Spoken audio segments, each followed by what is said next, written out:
Good day, night, evening, whatever time it may be, ladies and gentlemen. This is Darth Chain. Hopefully you all are having a good one. Today we're going to be bringing you another Fractal guide. We're going to be jumping into Fractal number 9, the Molten Furnace. Now, for all my Guild Wars 2 people who are pretty old, you're going to remember this Fractal from the first living story in Flame and Frost. So, we're going to be two-manning this one today. First things first, we're going to run over here to Rox and Braham. As soon as we get close, they're going to activate this drill, and it's going to tunnel into the wall. Now, as it gets going, you'll see a little portal pop up over the hole, and a bunch of char are going to spawn. We're going to have to take them out until the Molten Forces bar up there in the top right is filled. Now, the bosses are relatively easy. They stand pretty close together, so bring your AoEs. Pretty fun to do. This Molten Brawler here is going to fill the bar the most, so take him out quickly. So, as you can see, the drill has moved on, and you're going to see this little burrow right here. We're going to head right, and enemies! So, we want to take the enemies down quickly. Again, AoE kind of helps. If not, just DPS the crap out of them and you're good. Now, there's going to be, I believe, 5 of these little rooms, and each one is going to have a mithril ore. So, if you're collecting mithril, here you go. You get a little bit of a mining node inside of a dungeon, which I think is really cool. Now, once all 5 are dead, you're going to see this boulder pop up. These are an important mechanic for this Fractal. You're going to pick it up. You're going to see these little wind spouts here, and you're going to clog it with the boulder. You just have to run over it, drop the boulder, you're good. So, again, I said there's 5 of them, so we're going to run down the hallway. You're going to see the red rings pop up on the ground. You kind of want to avoid those areas. They will knock you down and deal a bit of damage. They are annoying, to say the least. So, here's number 2. We're going to run over to number 3. Now, each of these little caverns here have different enemies, and they do change rotation. Like, sometimes you'll run to that first one from time to time, and you'll face some spiders, and the last one will be flame elementals. It's weird. Just kill the stuff, get your boulder, and move on. So here we are in the last room. Now, the drill will move down this hallway at a set speed with or without you, so you don't have to worry about it too much. Now, when you get to the end, you'll hit this giant cavern here with a lot of char in it. Now, the higher level fractals do have more char, so you just want to kind of stack about right here. Let somebody aggro them, and then just DPS the crap out of them. Again, Epidemic, if you got a Necro using it, amazing. AoE, do it. So we're going to take these guys out in a somewhat quick fashion. The NPCs most likely will die. Don't worry about it too much. You just want to make sure about keeping your party alive. So that's the end of that. And now we're going to come over to these walls here. Now this is why we had to place the boulders down. The boulders turn these walls off at intervals. So it's going to drop right about now. I am bad at guessing, and I recorded this. There it goes. So this one will turn off, this one will turn off, and then the third one will turn off. If you're on the little gap when it comes up, you'll down.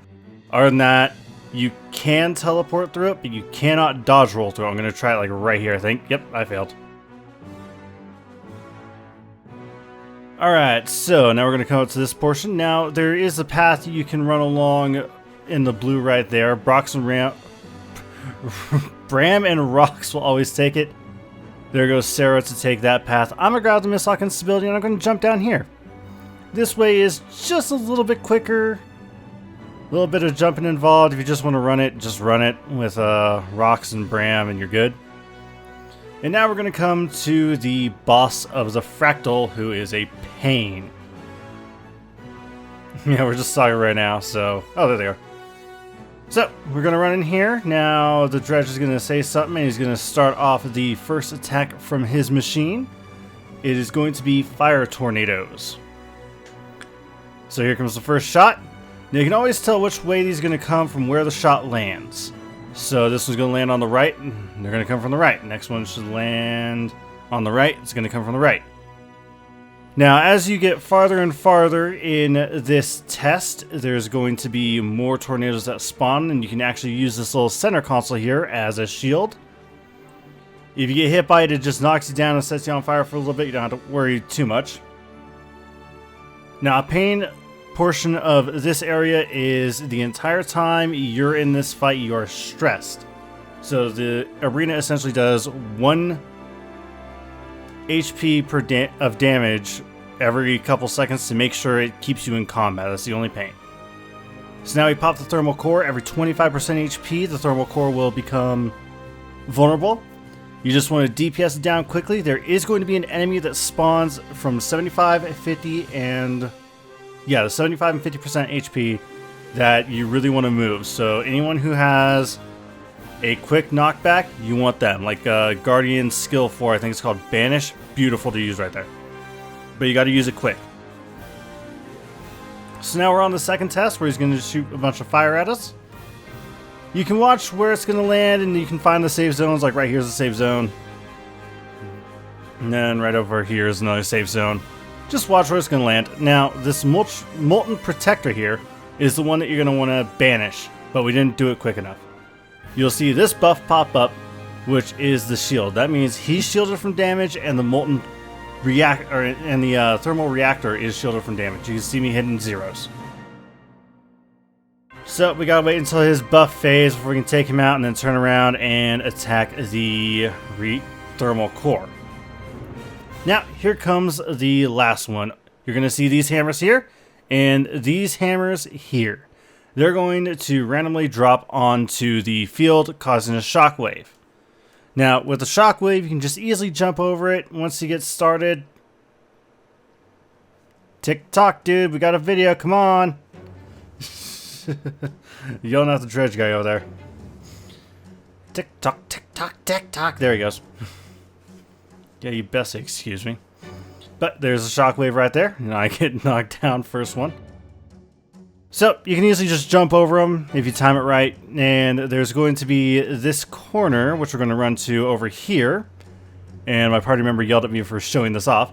I call it the corner of shame. Pretty much, if you're with a group, you can just stack in that corner, keep the heals going, and you're pretty much good. So there you see, she knocked him away, but not quickly enough. So the core is going to get a couple stacks of the protection, but then we're just going to take it out.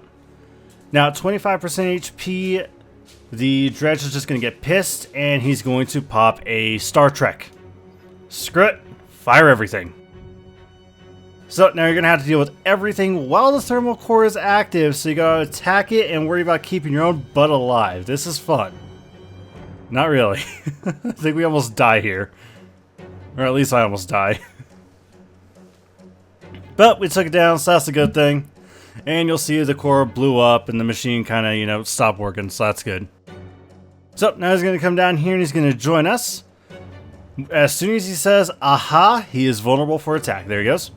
So with this guy, he has a little gun that just shoots fire tornadoes, shoots a firewall and stuff like that. But you also have to worry about the two hammers on the sides because they do still work. So if you see him slam down, go 1, 2, 3, jump, and you're good. Let's see if we can do it. Come on, slam down. 1, 2, 3, jump. 1, 2, 3, yep. So usually they'll come down at the same time. Every once in a while they'll come down one at a time. But just DPS this guy down, and that's pretty much the Fractal. Fairly simple, fairly easy. Definitely a lot easier than the last couple ones we've been doing. Not too many mechanics you have to worry about. So, once he's dead, you're going to have your chest spawn right here, and you're good to click the evacuation button. So, other than that, I hope you guys enjoyed the relatively short video compared to the last ones I've done. I want to thank the person on screen right now for helping me out, because we did two-man this. Other than that, I'll see you guys in the next one. Hopefully, it's pretty short too. Other than that, we'll see y'all later. Have a good one.